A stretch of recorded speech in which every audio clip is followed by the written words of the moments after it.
Well, good morning, folks. We'll wait for some more folks to jump on, and we'll get started.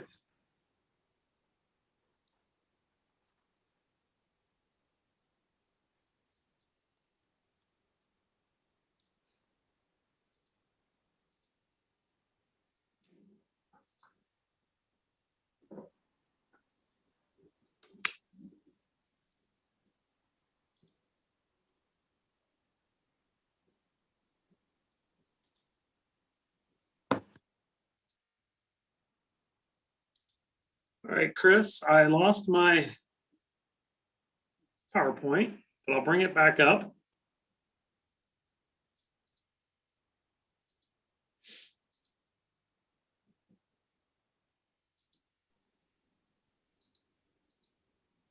I can share here. It's not that big a deal.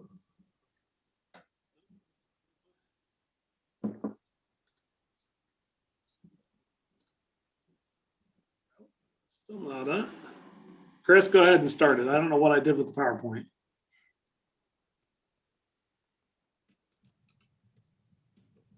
Sorry, so you're driving. That won't work though, because you need to do the Padlet. That's all right. I'll just stop sharing. That's okay. Cool. All right.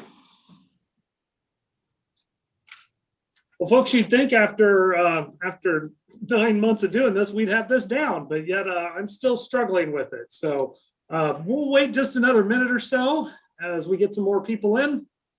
Really excited today to talk about our March topic. Can you believe it's March already? We're looking ahead to March, and our topic will be soil. Our topic will be soil. So.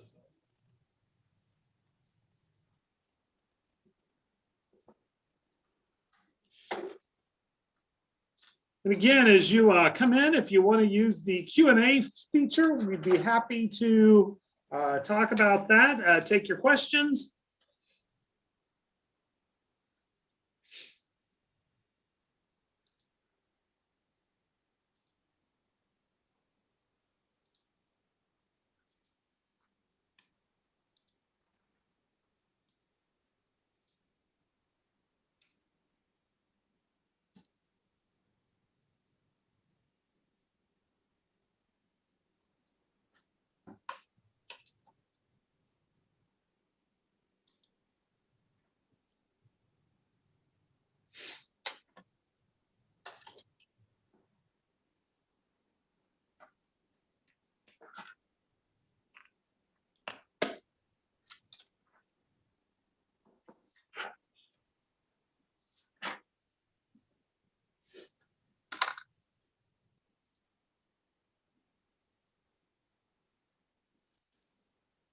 We got a question coming in about, do we plan on doing PD in your PJs during the summer months? That's a great question, Erica. Let me shake the magic 8-ball and see what's going to happen. We are actually in the midst of planning our summer plans right now. Typically, we offer something called a Summer Agricultural Institute, and that is in-person training. And right now we are exploring what will happen in person and at the local level. So more to come.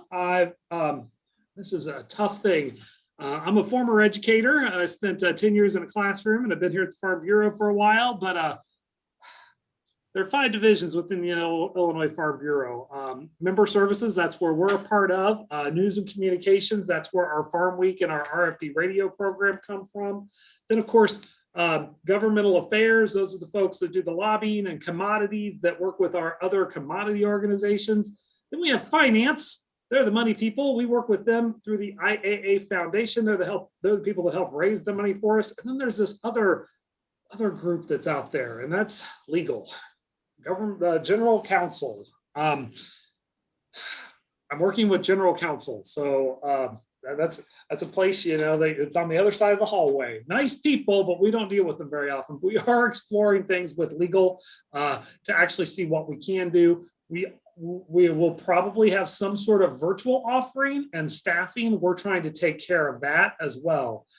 Some of you remember we actually did something last year. We tried our first virtual stuff, and we are exploring that now. So we're thinking ahead. If you remember last year at this time, popped up on my Facebook page just today. I was celebrating my son's senior night at Pep Band this week a year ago, and we weren't really planning on that, and we were able to pull it together. So probably won't do PD in your PJs, but we might do something. We might do some teacher training on a weekly basis during the summer as well. So great question, Erica. Hopefully there'll be some local opportunities, but also this virtual opportunity as well. So great use of the Q&A, and hadn't really planned on talking about that, but always happy to help. And sometimes we have coordinators that are on this meeting as well. And gosh, I wish I knew.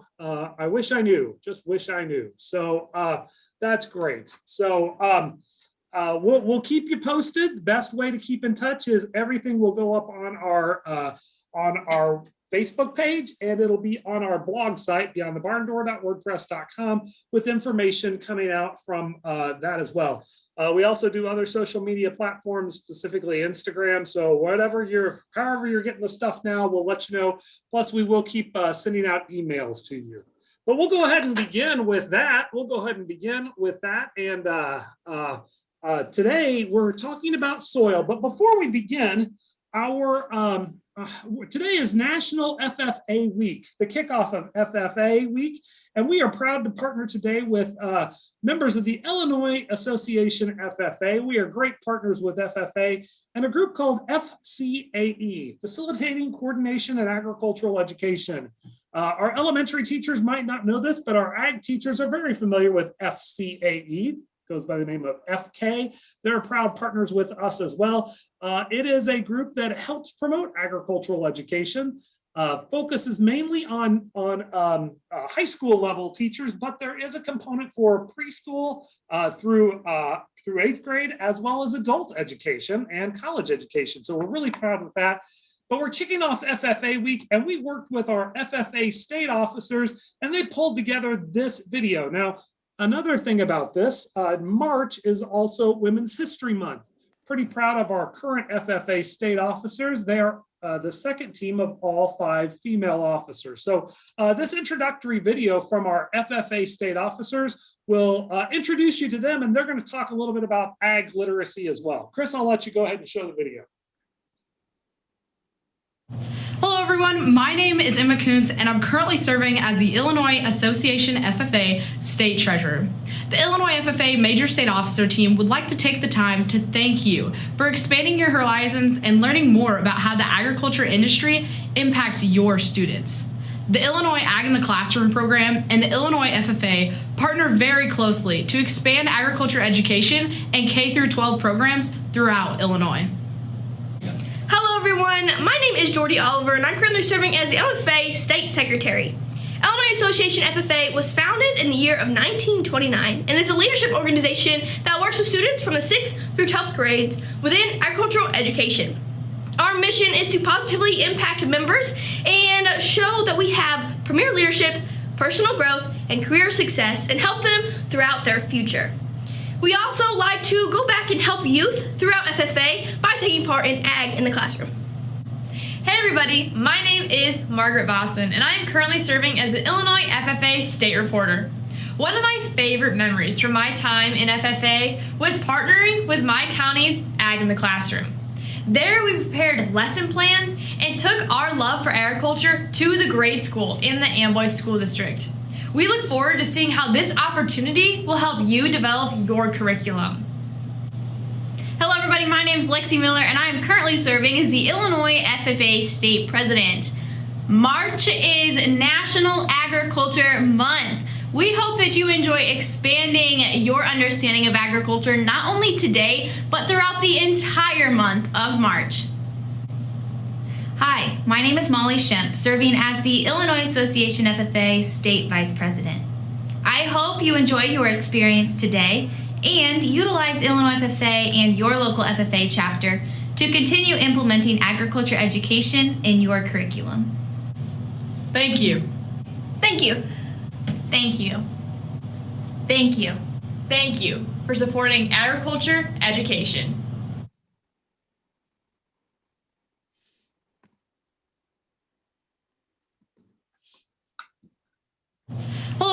All right, well, we'll continue on from there. So thanks to our state FFA officers. So what we're going to do for the rest of our time today is preview the lessons and activities that we're going to do throughout the month of March. We always create a schedule so that you can kind of keep track of when these things will be released. And because you're here on our PD today, we've actually on the blog page that we have set aside for today's session, you already have access to all the lesson plans. They're already up there. And so if you don't want to wait for that release date when we release them on social media, you can have access to those now and kind of plan ahead if there's any of these lessons that you want to incorporate into your classroom. And again, this schedule is available online also. So our main theme for the month of March is soil. And then we also have some specialty crop lessons in there as well. So first, before we talk about our lessons, we're going to actually give you some book recommendations that kind of fit along with this theme of soil and specialty crop, and also highlight Women's History Month here in March as well. So I'll turn it over to Kevin here for these first ones. And I'm up first, and a couple great soil books. First off, Raymond Beal, Illinois author Raymond Beal. He recently passed away, a friend of Ag in the Classroom. We had him speak at a couple of conferences from Champaign, Illinois, but one of the best books on soil out there is A Handful of Dirt. A Handful of Dirt by Raymond Beal. You'll love this one. We'll jump over to another Illinois author, a specialty crop one, a little introduction to poetry. And Chris is going to do some poetry activities here in a little bit, but The Popcorn Astronauts by Illinois author Deborah Rudell. Next up, we have Erosion by Darcy Pattinson. This is a new book. Talk about bad timing to release books. This was released in May of last year because lots of people were running out buying books in 2020. But great book on erosion, how Hugh Bennett saved America's soil and ended the Dust Bowl. It's on Hugh Bennett. And Hugh Bennett, who is basically the founder of the NRCS and basically the Soil and Water Conservation Districts. We will be having Darcy joining us as our author interview coming up in March as well. A couple other books that we've got, the next page there, Chris, to go along with Women's History Month. And we're really excited about partnering with the FFA officers, and they're actually going to be doing some of our book reviews throughout the month. And these three are all three that the officers will be reviewing, including The Girl Who Thought in Pictures, the story of Dr. Temple Grandin. Phenomenal book. If you ever have a chance to watch Temple Grandin speak, I'm going to urge you to, from both an agriculture side, just the cool stuff she does. There's a great movie with Claire Danes in it about Temple Grandin and her life, but great her overcoming her autism and working side by side with it. Just a phenomenal story of education and of a phenomenal woman. So I think you'll like that. Winnie Finn, Worm Farmer. This is another Illinois author. Great book. Winnie Finn, Worm Farmer, talking about the importance of worms. And then finally, Leah's Pony. This is a classic, a timeless classic, the story of a little girl and how she saves her family's farm. All right, I'll cover these next three. Two of these we found just this year. They're new books. The first one here is Ode to an Onion. We've actually got a lesson that we're going to look at here in a little bit that goes with that book. Essentially, this book is a fictionalized version of the poet Pablo Neruda. He was a Chilean poet, and he wrote a number of hundreds, actually, of odes to normal everyday things. And so this book kind of explores one version of how he might have come up with his Ode to an Onion, which is an actual poem that he wrote. And so really great story. It also has the poem, the Ode to an Onion poem in both English and Spanish in it as well. And then I'll talk a little bit more about that book when we do the lesson coming up here.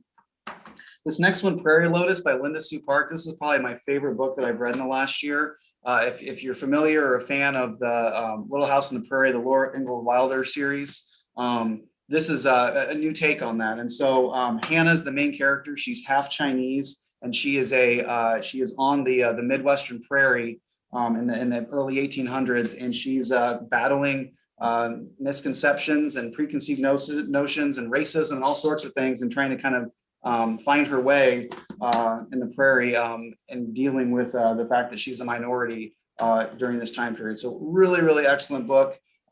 Also has some nice connections to Native American culture and kind of what was happening with Native Americans during this time too. So highly, highly recommend Prairie Lotus. And the last one here, another good book for Women's History Month, Ada Twist Scientist. If you're familiar with this series by Andrea Beatty, really, really great rhyming in these books. They're really fun to read aloud, especially.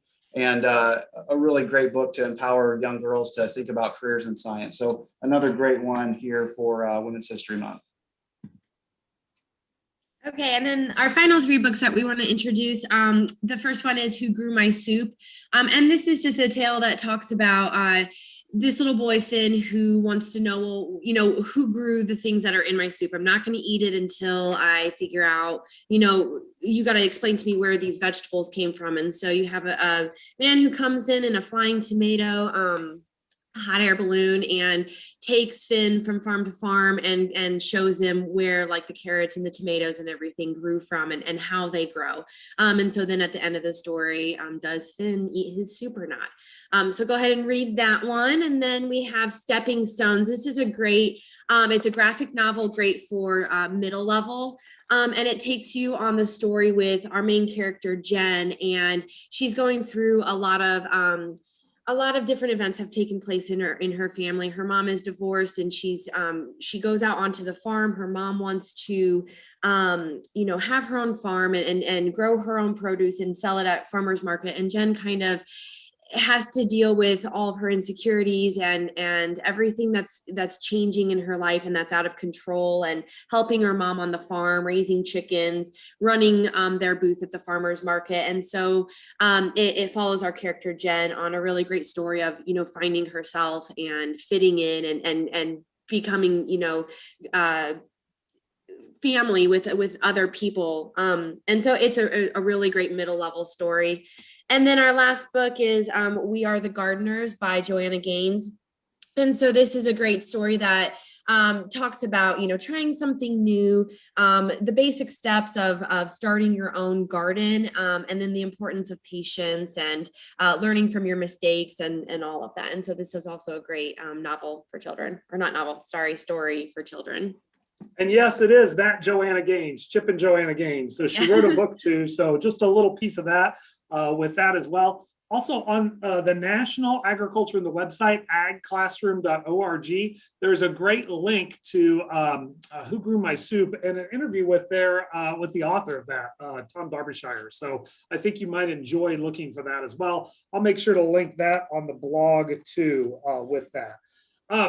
So with that, it's time to go on and talk about our virtual opportunities. Now, we've been really excited about our virtual field trips. January, we came up with that wonderful dairy tour. We added the Pro Football Hall of Fame. The February opportunities, if you have not had the chance to see our visit to the Mount Pulaski Courthouse where Lincoln walked, just the cool stuff that they're doing at that local level, I highly encourage you to take a look at it. Plus also explore those local opportunities you have with your folks. Well, we're going to go talk to United Soils. And I haven't seen the video yet, but our AV crew said, yeah, they're whittling it down to 7 minutes. They probably have 12 hours worth of video on our soils. Marion Shire, our soils guy, we're going to talk about soils, and he's going to join us. Hopefully we can keep it to a half hour. But the cool part about our field trips is we've tried to expose you to people that are passionate about what they're doing. And there is a guy who is passionate about soil. He's in Fairbury, Illinois. We're going to meet him on March 4th. Then we've bounced back and forth. We had some people that really said, bring back the authors. I cannot tell you how excited I am to be able to offer this opportunity to bring authors to your classroom. Bringing back Peggy Thomas, if you didn't see that, I know it fell at a funny time and it was cold out and it was snowy and things were going on and we're in the middle of a pandemic. Go back and watch that interview with Peggy Thomas. We've had great author interviews, but it was a phenomenal interview with Peggy talking about that. Really looking forward to March 11th, talking to Darcy Pattinson about erosion. And she's got a whole series of books called this Moments in Science. We'll talk about some of her other books as well, highlighting some of these lesser known characters in science. So really excited about that. I am going to share with you, Chris and Stephanie know a little bit about this, but these are some things that I've got up my sleeve. We are trying really, really hard to bring you 2 other surprise field trips this year. I'll just give you one hint. One of them has to do with basketball. Don't make it look like that. It started with the peach basket. Remember that. So I can link it to agriculture. And we also have another specialty crop specialty tour that we're exploring. So keep an eye on social media. Everybody is struggling to get on field trips, so we're trying to give you as many opportunities as you can to see some new and unique places. So excited about our upcoming virtual opportunities. And all of these lead right into our challenges. Stephanie, tell them about the challenges we've got coming up. Sure, yeah. So each month, if you've been following along with us, we have had 3 challenges that follow along with our theme and sub-themes. And so this month, we're really excited. Our March Classroom Challenge is the eggshell seed starting. And that's going to be, we're starting that challenge on February 24th. And so, do eggshells help seeds grow? You're exploring the idea of using eggshells as, the pot for seed starters. And so you're kind of exploring, well, is there something in the shells that might be beneficial for these seeds? Or, is it just another way to eliminate just throwing that waste, the eggshell, into the garbage? And so that's a really fun activity that you can get started in March, and then for the end of the school year, see how much they can grow, and then you can collect data, measure how tall your plants are getting. You can do a lot of different types of plants if you want, especially some of the faster growing plants, so you can see some of that growth before the end of the school year. So that will be released on February 24th. And then starting on March 5th, we have our family engagement challenge called Soil My Undies. And this is a really, really fun one. So at home, buy some whitey tidies, just all cotton whitey tidies from the store, and then find an area in your yard. If you do this in your classroom, outside on the school, if you have permission to do that, but just anywhere around your home where you can dig a hole and put those underwear down in the soil and just let them stay there. Now, the great thing about this is looking at how healthy is your soil. If your soil is healthy, then after, X amount of months, you should have barely any underpants left, because all of the microorganisms are going to eat through that, and they're going to deteriorate in that healthy soil. If you don't have healthy soil, you're probably just going to have some dirty undies. And then the very last challenge for March that we're offering is on March 17th, we're going to release our recipe for dirt pudding. There's a lot of different recipes out there. You can use our recipe that we will release on March 17th, or you can come up with your own. And our recipe ties it into the different layers of the soil. So we're looking at clay, sand, silt, and loam, and then the gummy worms to look at those microorganisms and other organisms that live in the soil that are beneficial. Again, with all of these challenges, take pictures, post them on our social media so that we know that you're joining us in our challenges, and we're super excited to see what you guys come up with. And before we move on, we've got a teacher, Sarah, who said that she did the eggshell thing last year during the shutdown in the spring, and it worked out really well. I don't know if Stacy McQueen is on here, but Stacy McQueen is a former Ag in the Classroom Teacher of the Year from the Jacksonville area. And she did the Soil Your Underwear. That was one of the things that we did. And last year, I didn't know how many people would be joining us during our first activity. And I actually mailed some 3 packs of whitey tidies out to some teacher, and Stacy actually planted them and shared some photos with us. So it does work. Really, really cool activity. Highly encourage you to encourage your families, or maybe even that could be a classroom challenge. If you bury your underwear on Earth Day, dig them up next mark where they're at and dig them up next spring and see how it goes. So I've had good luck with those. All right, Chris, I think you're up next. All right, so we'll talk a little bit about our weekly lessons here. So our first lesson for the month of March is our Ode to a Vegetable lesson. So if you remember this Ode to an Onion book that I highlighted a few minutes ago, this lesson is meant to be paired with that book, though it doesn't have to be. You don't need the Ode to an Onion book to do this. And actually, Pablo Neruda's poems, that he has odes to many different agricultural products, including corn, tomatoes, artichokes, onions, a few more as well. And so those are all public domain. They're available online. So if you want to see some examples of odes to different vegetables, those are out there. So the idea with this lesson was to get students to praise their favorite vegetable. So an ode is essentially a poem meant to praise someone. Typically meant to praise a person. We're kind of spinning that around and they're going to praise a vegetable. So this type of poem originated in ancient Greece. It was originally meant to be performed publicly. And so what I did was I took a few different common poetic forms that we would teach in our classrooms and kind of spun them around a little bit to make it fit with writing a poem about a vegetable. And so you can see I have an acrostic poem here about a carrot where the first letter of each line spells out what the poem is about. I also have a spin here on a autobiographical poem, which typically you would have students write about themselves. Here I have an example towards the bottom left there of a poem about a green bean. The nice thing about these type of poetry exercises is it asks students to think creatively about how they're writing about a topic, but also, especially with this autobiographical example, it's going to require some research as well. And so students are going to have to learn about the vegetable that they're writing about and learn more about how it grows and what it needs to grow and all those sorts of things in order to write a good poem about it. So it's a really cool way to kind of sneak in a little bit of research with that as well. You could do this with all sorts of topics related to agriculture, and actually our ag mags that you can access online. You can also get free classroom sets of those from your county ag literacy coordinators.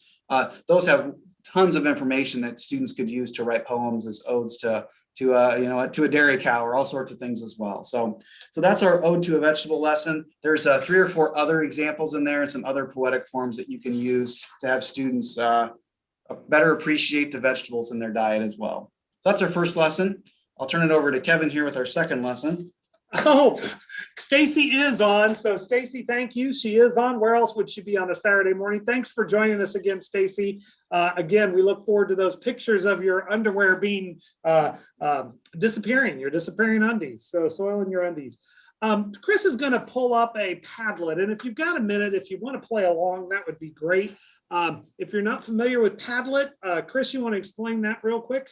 Yeah, sure. So this is a free tool that you can use in your classroom. Basically, it's an interactive bulletin board, essentially, and there's a few different ways you can do it.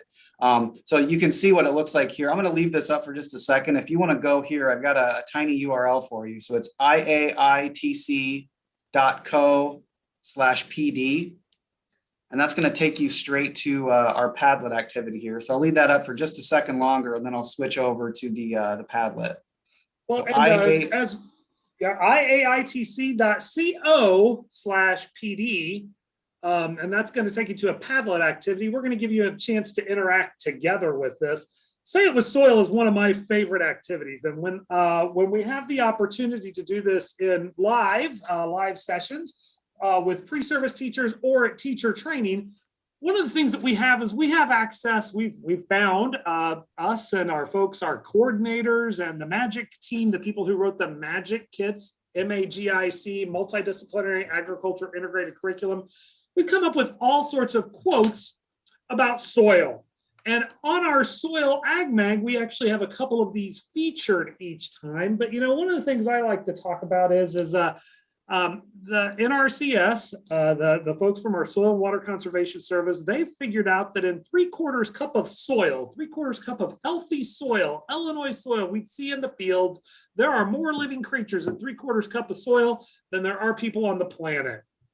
That's amazing to stop and think about it. Yet, in our elementary classrooms, in our junior high classrooms, stop and think about this. Everybody's all excited about going to Mars and that kind of stuff. And there's usually those posters up there, Mercury, Venus, Earth, Mars, all the way to, we know how old you are, if you've got Pluto as a planet on your posters or not, where did it fall? But one of the things I want you to stop and think about is, what about soil? So we've got 4 quotes here. One from Leonardo da Vinci says, "We know more about the movement of celestial bodies than the soil underfoot." Roosevelt said, "A nation that destroys its soil destroys itself." That was the beginning of the Dust Bowl. Chief Seattle in 1854, "We are a part of the earth and it is a part of us. What befalls the earth befalls the son of the earth." And then Andrew Sloan Draper in 1899 said, "The wealth of Illinois is her soil and her strength lies in its intelligent development."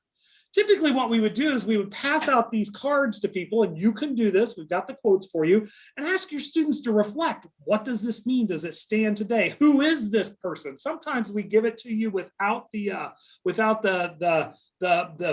person who spoke and the date. I mean, think about that. We know more about the movement of celestial bodies than the soil underfoot. That could be said today as we're exploring Mars, right? And yet we don't know what's going on in our back door. Most students don't, but they know that there's a spaceship that's in Mars collecting soil things. So take a minute and write a reflection statement to this and see what you come up with. So we'll give you just a minute.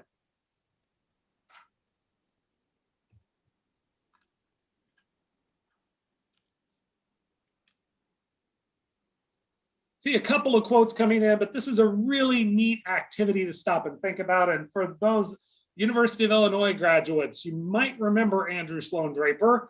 I wasn't on campus when he was around back in 1899, but he was the president of the University of Illinois. And on the quad, the old agriculture building that's now the geology building, the geography building, on the east side of the quad, opposite the English building on the U of I campus, Andrew Sloan Draper is chiseled. That quote is chiseled into the Davenport Hall. It's chiseled into Davenport Hall. And you stop and you think about that as we continue in Illinois, building roads, building Walmarts. Now in every little town, Dollar Generals are springing up everywhere in former farm fields, or Casey's projects, that kind of stuff. Casey's, and from a small town, we got a new Casey's, all about it. But we're taking soil out of use. Stop and think about this, the importance of soil. That's what we're going to be talking about. So these quotes, I believe all 4 of these quotes are on our Ag Mag. And we are sending you each a copy of both our soil Ag Mag and our specialty crop Ag Mag called Seasons, our Seasons Ag Mag. If you fill out the form, we'll send that to you. You can get a classroom set of 30 by contacting your county ag literacy coordinator. So if you haven't done Padlet, we'd be happy to help you with that too. It's a cool activity that you can use both in class, students using the devices, or virtually. So we'll continue with that. And Chris, I think you're up next if you want to share a little bit more about Padlet, but you can talk about Play-Doh too. Sure, yeah, I'll switch over here. All right, so yeah, Padlet's there's paid versions of that. You can also, we just have a free version. I think we're limited to 4 or 5 different actual Padlets that we're able to use, but it's a really great resource. Again, you can use it for virtual learning, and also if students are in person, it works pretty well for that as well. All right, so our next lesson is another brand new lesson here called Play-Doh core sampling. And this is asking students to learn a little bit more about the different layers of the soil. So you can see in this graphic here on the left, we've got these 5 different layers of the soil. The humus layer on top, which is plant and animal matter that's currently decomposing. You've got the topsoil, which is where the vast majority of what we do in agriculture is happening in the topsoil. The subsoil layer, which is full of minerals and nutrients that have come down from the topsoil. The parent material, which, as the name suggests, this is the material that everything above it was originally came from. And then we've got the bedrock below that there. And so basically what we're doing with this lesson is we're kind of mimicking, instead of going out into a field and digging an enormous hole, we're going to mimic that with Play-Doh. And so you can see in the picture here, I did this in a ball jar so you could kind of see the layers. I would recommend, if you do this with students, do something that's not clear on the side so that they kind of are surprised when they pull out these core samples. A little small aluminum loaf pan would work really well for that. Or even a Dixie cup, yeah.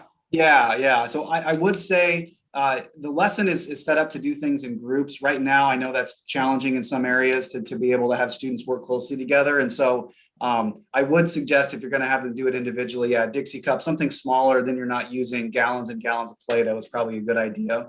But you can see in this picture, I tried to make it so the layers were different depths. And so the idea is that when you push the straw into the Play-Doh, you're going to see that in different places, the soil layers are different depths. And so it's kind of an introduction into, what we use our soil for and what makes soil that's good for agriculture and those kinds of things.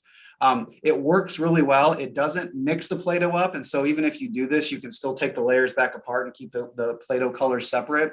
My only suggestion would be use a wider diameter straw than maybe a typical drinking straw. The wider size seems to work pretty well to push through there and then get a sample out of there. So really excited about this lesson. We've got some interactive things that go with it, and also some links to some other really great websites to get students to learn a little bit more about soil as well.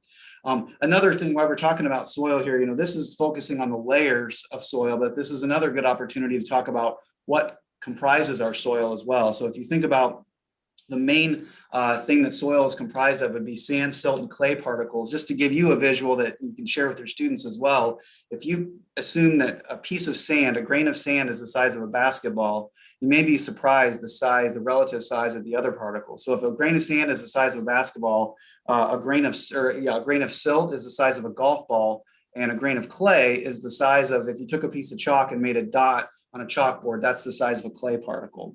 So even though we may think of soil as particles as being similar in size, they're exponentially different sizes. And that has a big impact on what we're able to do with that soil based on how much clay or how much sand, that type of thing, is actually in our soil. And so this is another good opportunity to kind of introduce that to students and talk a little bit about that. And there is an interactive student worksheet that introduces not only the soil layers, but also the different soil particles as well. So that's our Play-Doh core sampling. We're excited about that one. While we're talking about Play-Doh, we've got another lesson that comes from the magic kits that Kevin was just talking about. And so this is using a small jar of Play-Doh to map out Illinois. And so we actually, Redora, one of our county coordinators up in DeKalb County, filmed this video. And so we're just going to show her talking about this lesson, and you can kind of see how to utilize this in your classroom as well. Hi everyone, I'm going to be talking about a lesson that we used to call Untouched by Glaciers, the Driftless Zone, and we've renamed to The Shape of Illinois. While I'm talking about this lesson, go ahead and get out your Play-Doh and the Illinois map outline that Kevin sent you. You can just fold that map outline in half because you only need part of it. And you can start filling in that outline with clay while I talk about this lesson. Because the original lesson title was so long, even I, who came up with it, couldn't remember it. So we often just called it the Clay Topo Map lesson. So if this is a lesson you've done, it's the one where you make Illinois out of clay. I like to think of it as a lesson that emphasizes that the shape of the land shapes agriculture. And it also points out how glaciers played a major role in how farming looks across our state. You can see farming in DeKalb County in the top photo versus farming in Joe Davis County in Northwest Illinois in the bottom photo. It looks a lot different because of what happened with the glaciers. Students will read an information sheet about the driftless area so that they understand why those areas look so much different than the rest of the state. And they compare a topography map and a glacial boundaries map. And with that information, they create their own three-dimensional relief map using clay. I'll probably mention fourth grade a couple times because it really does tie well with the fourth grade curriculum and with fourth grade social science standards. Changes we've made to the lesson, if you're familiar with its original version. It originally used thumbtacks, and coordinators and teachers pretty quickly said, I'm not handing sharp objects to my students. Let's use something else. So we went to pony beads. We strengthened the agricultural connections with the addition of corn, soybeans, and livestock. So as the kids create their maps, they have to think about those farm commodities. And also strengthened the ties to the fourth grade social science standards, since that seemed to be the grade level where this was most often used. You could use, you have a couple different options as to what to use to make the maps. Play-Doh is really convenient. You can get it in packages of 50 containers or other numbers of containers. It's 1 ounce. It's about right to fill that outline. It does crack as it dries. That's not necessarily a bad thing. It looks kind of cool. It looks like rivers and tributaries, but just something to keep in mind. And as it dries, the beads will fall off. So you'll want to add glue to make sure the beads and other items stay on. If you use non-drying modeling clay, oftentimes it comes in sticks, and those sticks of clay may be less than 1 ounce. And you really need an 1.5 ounces to 2 ounces of modeling clay for it to work pretty well. So you'll want to give, depending on how it's packaged, you might want to get 2 packages of the clay so that each student gets 2 sticks of the same color to make their map. It just depends on how it's packaged. It doesn't dry, so the kids can start their map one day and finish it a day or 2 later. They can keep shaping it. Something that I discovered by accident over time is oil from the clay will seep into your cardboard or cardstock, whatever you're using. So if that's something you care about how it's going to look in a week or two, just something to keep in mind. You can see it in that photo there. Some tips: bag up the supplies in advance for individual students. Then all you have to do is hand out the bags. Pretty easy. You can buy the beads in bulk. I order them from creativewholesale.com, so you're not trying to go to Walmart and buy a bag of several different colors and sort the beads. I've been finding the cow confetti on Amazon. I did mention, and here it is again, the lesson ties well with most fourth grade curriculum where they're studying the state of Illinois. And that's pretty much it. I just put in some pictures of the different products that I've been able to buy to make this work. Hopefully this is a lesson you can use yourself. All right, so that's the Shape of Illinois lesson. So again, another great way to show students the importance of our soil in Illinois. I think, it's easy for us to take for granted how special our soil, this prairie soil we have here in much of Illinois, how special that is. And so the more we can help students kind of understand the value of this land under our feet, that's a great thing to better appreciate that. And All Chris, right, this so- lesson is already on the blog site, and I will be anybody that fills out the job form talking about this. This is something we will be. I'll send you each if you fill out the reflection, I'll send you a copy of the map and a little jar of Play-Doh for you to explore with this yourself. A modification Eric is sharing with us. Modification if using modeling clay and the clay is in limited supply. Use the copy machine to reduce the size of the map. Actually, what we've done too is the map that you're going to get, there are two of them that on an 8.5 by 11 sheet of paper turn sideways. So you get too much smaller and it's really hard to work that Play-Doh and that kind of stuff into getting where the glacier came and the rivers and that kind of stuff. But great idea, Eric. Thank you for sharing that. Chris, I think you're still up next. No, Stephanie's up next. All right, it's all my turn. Okay, so our next activity, our next lesson that we're going to be releasing for March is called Tops and Bottoms. And this pairs perfectly with the Tops and Bottoms book by Janet Stevens. Awesome children's book. The illustrations are fantastic and the story is really fun. And so this lesson is challenging students to think about how different crops are grown, whether they grow above the ground or below the ground.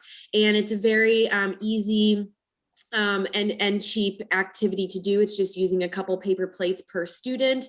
And then our activity comes with the template. So if you can see in the top paper plate picture, it'll come with the template of the vegetables on the top and bottom. And then you glue that onto a paper plate, use a second paper plate cut in half to write tops and bottoms. So when you cut that right in half and you pull the top plate up, you'll see all the vegetables that grow above the ground. And then likewise with the bottom, if you push the bottom flap down, you'll see all the vegetables that grow on the bottom. And so it's really challenging students to think about the different parts of the vegetables and plants that we actually eat, how they actually grow. Are they above the ground, below the ground? And so it's a really cool thing. And then some extension ideas thinking about, are there different parts of the vegetables that can be used that we typically don't actually use, like the tops of carrots, the green part being used for pesto, or can we regrow different vegetables like potatoes and things like that?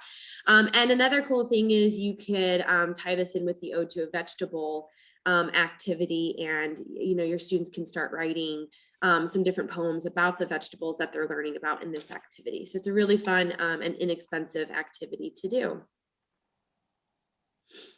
All right, and our final lesson for March is our Soil SAM lesson. This is another really fun one that you could do as just a fun activity. We can also turn it into an experiment. So essentially the idea, if you're familiar with like a chia head things, this is the same idea. And so you're gonna take some cheap thin pantyhose, you're gonna fill it with some seeds. You need to fill this with monocot seeds. So monocotyledons mean they only have one strand that comes out of the seed. A dicotyledon splits when it comes out. So in order to come through the pantyhose, it needs to be a monocot. So wheat seeds work really well. Grass seed works well too. If you do use wheat, you could pair this with our wheat ag mag as well. So you pour some wheat seeds into the toe of the pantyhose, you fill it up with potting soil, wet the whole thing down, and then put the tail of the pantyhose into your jar. Baby food jar works as well as anything. Put some water down in there, and then it will pull up the moisture into that soil ball, and it will allow those seeds to start growing. Once they've grown, you can do all sorts of things with it. You can make it look like a face, use some googly eyes. You can do a number of fun things with it. Then the students could even cut it and see how many times they can get it to regrow as well. If you wanted to turn this into some kind of experiment, you could play around with the different types of soil you put in there. So you could put maybe a peat moss based potting soil. You could put compost in. You could put potting soil that's had fertilizer add to it, and kind of do some experiments with how that affects the growth. You could also experiment with different liquids that you put in there as well. Do something beside water, help this grow better than just water alone. So again, something that you can adapt to make it a little more challenging, more of an inquiry type experiment, or it could just be a fun activity to get students to grow their own soil SAM. So that's our final lesson that we're releasing in the month of March. We've got a couple other things. Chris, stay on that just for a second, Chris. And I'm gonna save Chris some embarrassment later on. This didn't happen to Chris. Chris and Stephanie both started with Ag in the Classroom in January of last year. So they were in the office 10 weeks and 8 weeks before we shut down before the pandemic. But they got their company credit cards, and we were pretty well stocked on stuff. But I started in April 20 years ago, and this is how old I am. There were still Kmarts that were in existence, and I got my first company credit card, and one of my assistants said, "Hey, we need stuff. You go try out your credit card. We need stuff for soil SAMs." Not a problem. I can get everything we need: grass seed, potting soil, pantyhose. I can get those at Kmart. So I ran down to Kmart, thought I'd bulk up and stock up, and I walked over to the pantyhose section and picked up 100 packages of pantyhose and brought them back. My assistant, and of course, can you imagine the look? Here I am, less than a mile from the office, and I'm checking out with 100 pairs of pantyhose. I bought Kmart out of pantyhose. I bring them back to the office, and my assistant said, this is great. You got all sorts of colors, and I didn't know pantyhose came in so many colors, got so many types of pantyhose.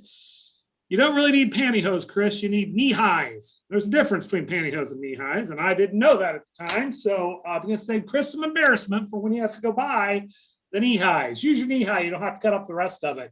But Diana Murray also says that a great activity, a great experiment to use here is ask about using salt water, ask about using Mountain Dew. If you have Maria shares a shoe store like Shoe Carnival might donate those sample hose socks to make soil SAMs. I don't even know if they have those anymore. Maybe those will come back out too. But Dana, your activity with Mountain Dew, Miracle Grow, there's all sorts of things that you could do as well with that to make it into an experiment.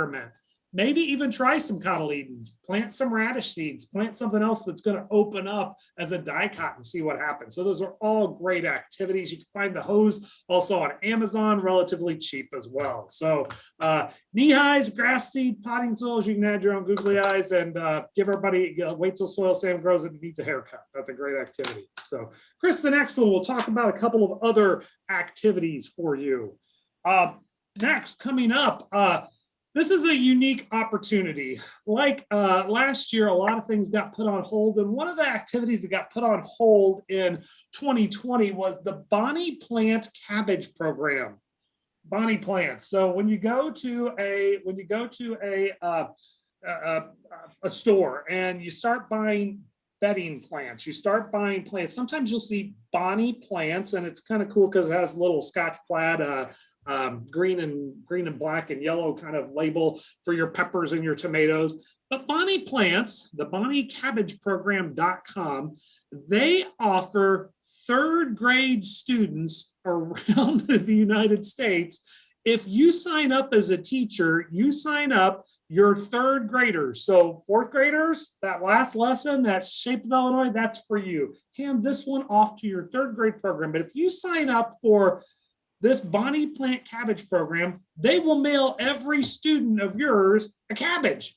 And if they take it home and they grow the biggest, best cabbage, and there's no real rubric, you're going to submit a picture, and it's a random draw in the state of the State Department of Agriculture office, and they really get a big kick out of this, but they give $1,000 scholarship to third graders, and it's a scholarship and it's held in trust and that kind of stuff, but it's $1,000 scholarship per state.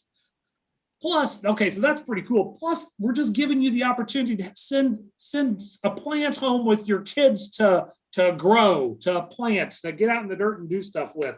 Great activity on our website, the blog site, under this, where we're putting this, we are promoting the Bonnie Plant Cabbage program. Hopefully you will get your third grade teachers to sign up for this. This is a great activity, and earn a little bit of cabbage. And that's a great word. Cabbage is going to be our code word. Cabbage is the code word to get the prizes. So highly encourage you all to sign up your third graders for that. Get mail. It's not a bill, and just a big old box of cabbage plants for your third graders. For the rest of you, another cool opportunity also posted on the blog site. Growmark, our partners at Growmark, and you might know Growmark locally as the FS, the local FS. They have a pollinator program where they will send schools or classrooms or 4-H clubs or FFA chapters. They will send you seed to establish a pollinator plot.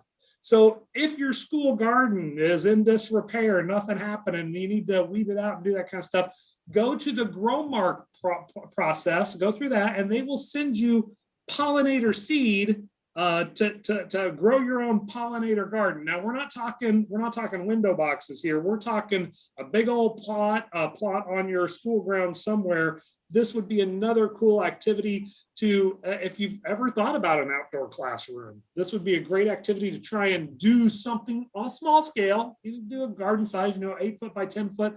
You can plant, make sure that you get permission from the principal, the superintendent, all those kind of things, but would be a great way to integrate that. Again, encourage you to look at both the Bonnie Plant Cabbage program and the Growmark Pollinator program. And cabbage is our key word for the key code word. Next up is another cool activity, Journey 2050. Journey 2050. This is an activity for upper levels, 4th grade, 5th grade, and up. 4th grade is second semester, 4th grade, I think they'd be okay. But 5th grade and up. And Journey 2050 is a online game lesson activity talking about how we sustainably feed nearly 10 billion people by the year 2050. On our blog site, I've given you the directions on how to download the game for your students. Your students can just download the game called Farmers 2050 and just play a game, and they're planting and farming and raising money and what they do. But it talks about sustainability. Are you making money, right? Are you making money? Are you, so that's the economic side, but are you taking care of the earth as well? And are you using your resources as well? Are you being a good neighbor? So this whole barrel, you can kind of see on the graphic there, there's a barrel of sustainability, and you want you're only as sustainable as your lowest common denominator. Highly encourage you to look at Journey 2050. And as a teacher, you can log on and get your whole class to sign up, and you can check out how they're doing, give it as an assignment. Highly recommend you look into that. This is, again, for 4th grade and up. Sorry for our younger folks. That's what Tops and Bottoms was for our younger folks. But for our older folks, great activity with Journey 2050. That information is on the blog. And another partner that we have is a group called Nutrients for Life. Nutrients for Life. And I've also posted some information on Nutrients for Life on our blog site about Nutrients for Life, talking about soil nutrients. So nutrients. So sometimes you might hear that as fertilizer too, but really what we're trying to do is add nutrients to the soil and responsibly take care of the nutrients that we add to the soil. Nutrients for Life has some great activities and some great videos that go along with this. We do have a local contact, Haley Sergey, for Illinois, that is available to answer questions for you. And I've got information from her on our blog site as well. Good thing to start and think about with March and soil. You'll start to see in some areas farmers starting to get out in the field and starting to work ground and get ready for planting. And As your students are getting ready to plant their cabbages or plant their pollinator garden, what do you do and how do you sample that soil and what does the soil look like there? All of this would work really, really well together with Journey 2050. So another great activity. Next up, looks like I'm 4 in a row here. So next up is the Illinois Reads Book Festival. And we talk a lot about books. And in Illinois, that's Illinois Ag in a Classroom. We are all about books. Accurate agriculture. We've talked a lot about this. We partner with the Illinois Reads program. And again, Illinois Reads is a division of the Illinois Reading Council. Some of you might be familiar with the Illinois Reading Council at the lower level, but they usually have a big conference, but a small branch of the Illinois Reading Conference is Illinois Reads. Established by a past president of the Illinois Reading Council, Tammy Potts, and she wanted to highlight Illinois authors. So real quick, what Illinois Reads does is they each year pick 6 books in 6 strands, birth to 4, K2, 3-5, 6-8, high school, and adult. So they pick 6 books in each of those strands by Illinois authors and feature those and try and get people to read Illinois authors. Well, we watched them develop a couple years and then we got involved and really started promoting an agriculture book. You know, what about Illinois and agriculture? That's where this year we're really excited about using Patricia Toth's Pick a Pumpkin book. It was last year's, and because actually it was supposed to be the Saturday that we shut down. Everything was shut down that Friday when the governor made the announcement. The festival was supposed to be on that Saturday. It was eventually canceled at the very beginning of the pandemic shutdown. This year, the book festival is online and it's a virtual session. Highly encourage you to check this out. Go to illinoisreadsbookfestival.org for the complete details of the virtual event. Patty Toth, the author of the book of Pick a Pumpkin, will be on there. I believe the last count I heard, 26 different authors will be on. For you as a teacher and for your students, just a chance to meet authors from Illinois from all across the state, some from Chicago, some from downstate, some from the Metro East area, just from all over. And you know what? We got future writers in your classroom. We definitely have readers in your classroom. A couple other book attendees that will be there. Eileen Meyer will be on, and she wrote the superlative A. Lincoln that we featured last month. And a book that I haven't talked about, and it is still my favorite book. I read a lot of books, but my favorite book has been here for a couple of years, and it's Sorry for Your Loss. I really love this book. If I had $1 million, I would buy this book and buy the rights to this book and make a movie about it. I think it's that good. So a great book, Sorry for Your Loss. Jessie Ann Foley will be on as well, and I'm really excited because I get to introduce her. So excited about that for the Illinois Reads Book Festival. Mark it online and talk about that. I'm going to throw in another little caveat here with that. This year we suspended our grants. We didn't know what teachers were going to be like. We typically have grants for books. We typically have grants for projects for teachers to do. For next year, those grants are usually due October 15th. So I'm looking for some suggestions. What we've done before is we say, hey, here's $250. Tell us what you want to do as a cool project and go do it. And we'll send you $250. That's one thing. Or the other thing, we knew teachers were busy, that kind of stuff. What we did was we said, here are some books. Here are some books and here's how much they cost. Just like the Popcorn Astronauts, it's an $18 book. The Popcorn Astronauts is an $18 book, but I work with the publishers and I can get the Popcorn Astronauts for $9. So sometimes what I do is we have these book grants and I say, hey, here's $250 worth of books. You tell me how many of these you want in different themes. So one year we did a poetry level book. So we might do Ode to an Onion and Popcorn Astronauts, and you buy 10 of each of these different books and do a poetry unit related to agriculture, but it's poetry as well. Or we've done books on different novels.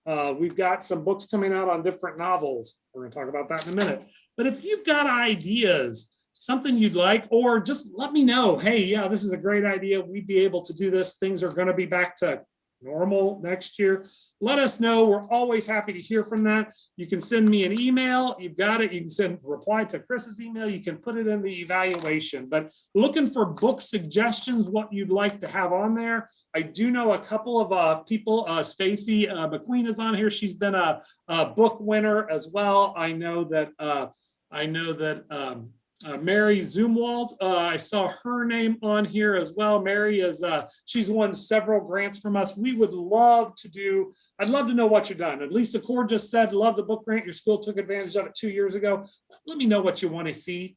We know things are going to be different as we get back to normal, but we're ready to get back to normal. So whatever we can do to help you, we'd love to do that. All right. So that's the book festival. Watch for that. We'll be promoting that big time on our social media. And my gosh, we got other stuff to promote too.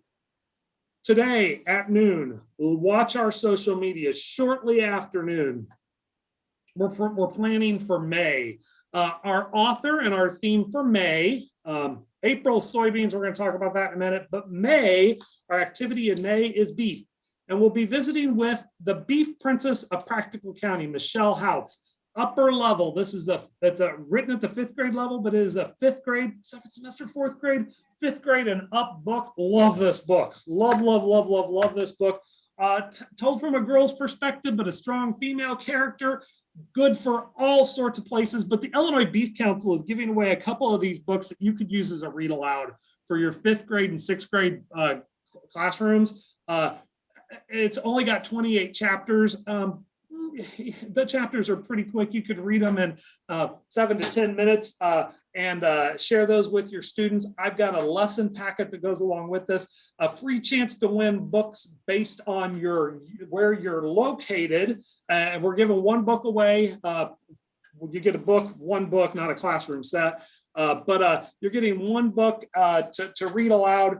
We've got multiple winners. There's going to be multiple winners in the different districts, but watch for this to be released later today. Supposed to go on noon from the Beef Association, and we'll be sharing it shortly thereafter. Really excited to partner with Illinois Beef to give away these books to you so you could encourage your students. And then join us in May when Michelle Houts, the author, joins us during our author visit on May 13th. All right. Stephanie, I think you're going to bring us home. All right, so looking ahead, next month, our theme is going to be focused on soybeans.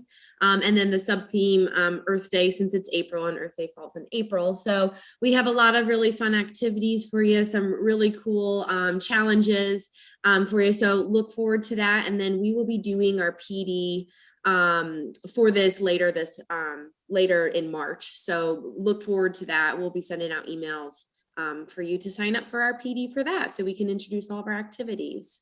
But our PD in March, we know that we know your spring break and what's going to happen is all across the board.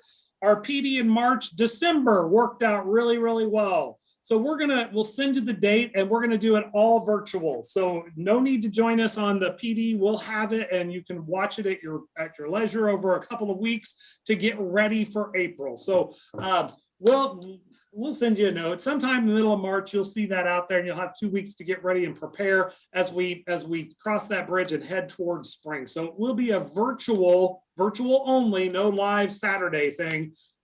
You get the Saturday morning off and so does our team here. So that's coming up. Stephanie, I'll let you finish up there.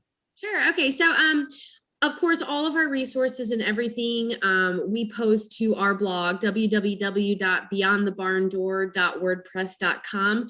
You can find all of our monthly theme resources, challenges, our lessons, and the lesson plans, everything that you need there, and including all of the resources that we've done in the past months and tons and tons of resources there. And then, of course, follow us on our Instagram, our Facebook, our Twitter, our Facebook and Instagram. We are pushing stuff out every single day. All of the signups for anything you can find on Facebook and Instagram. So make sure you're following us there so that you can find all of our newest resources, anything that we don't talk about here on PD. We're pushing out stuff all the time. So make sure you're following us on our social media. But otherwise, thank you guys so much for joining us. Please don't forget to fill out the reflection form on JotForm, which I put the link right there at the bottom, iaitc.co/soil PD. And don't forget that the code word is cabbage when you're filling that out. Otherwise, have an excellent Saturday and thank you for joining us here today. And again, watch our social media at noon, shortly after noon today. It's going to be on the beef. It's going to be on the beef website. I got a couple questions coming in about that. Check our social media at noon. You got a week or so to fill it out. I think the drawing's not until March 3rd. So you definitely got a week, a little over a week. But that beef stuff will be going out. That beef stuff will be going up on March at noon today. So check our social media this afternoon sometime and you can get signed up. So with that, thanks everyone. You all have a great rest of your weekend. You guys. Bye.